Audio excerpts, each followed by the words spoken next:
There was once a jackal who was always hungry. Usually, fear kept him inside the forest.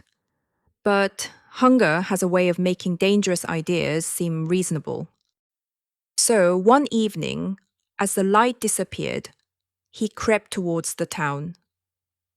The smell of cooking drifted through the streets. Rice, meat, spices, things a hungry animal could only dream of in the forest. He had barely reached the market when the dogs found him. One bark became 3, then 10.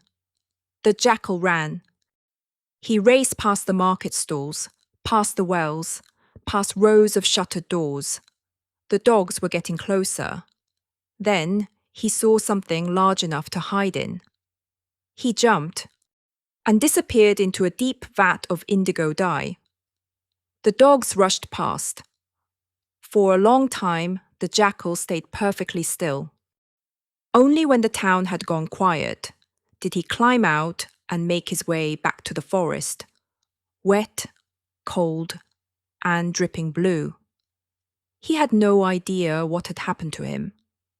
Not until morning. At the edge of the forest, he bent down to drink and saw his reflection in the water. He froze. The animal staring back at him was blue. Not a patch of brown remained, and he wasn't the only one who noticed. A deer saw him and stopped. A monkey went silent in the branches.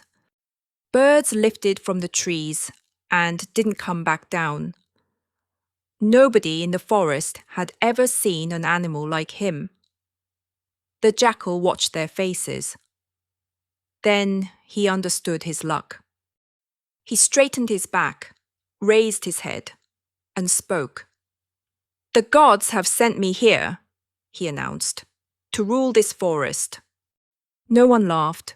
No one challenged him. After all, what ordinary animal was blue? Soon, even the strongest animals accepted him. The lion carried out his orders. The tiger walked beside him. The deer lowered their heads when he passed. And for the first time in his life, the hungry jackal never had to search for food. He ate first. He ate well. And with every passing day, it became easier to forget that none of this belonged to him. Still, there was one danger. The other jackals. They knew how jackals walked. They knew how jackals ate.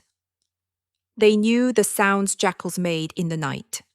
Most importantly, they knew him.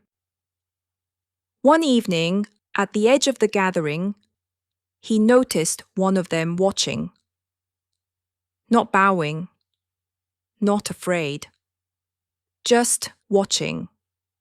The way you watch someone whose face you're trying to place. The blue jackal stared back until the other one looked away. But he'd seen it now.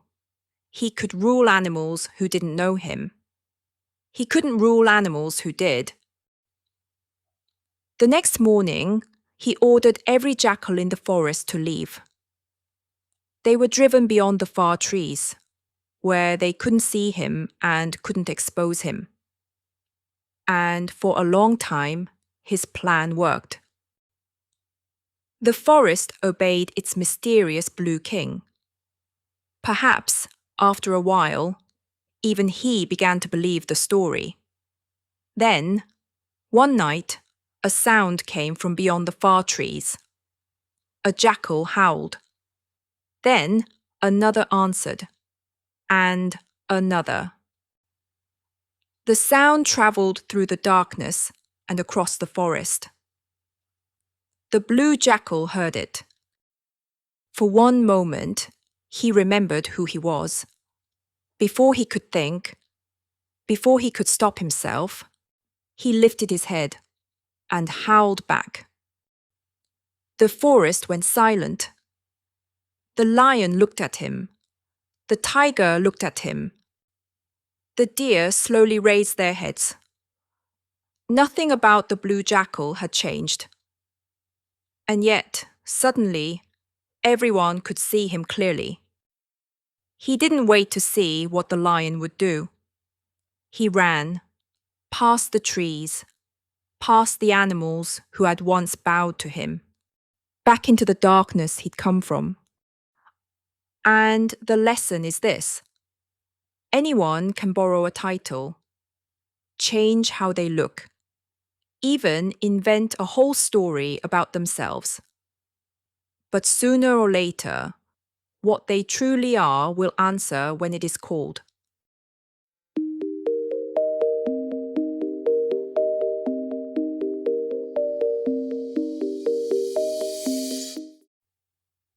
You've probably met someone who arrived speaking as though they'd always been the expert in the room, the one who'd done it all before. Then one small moment gave them away. What was it? Tell me in the comments,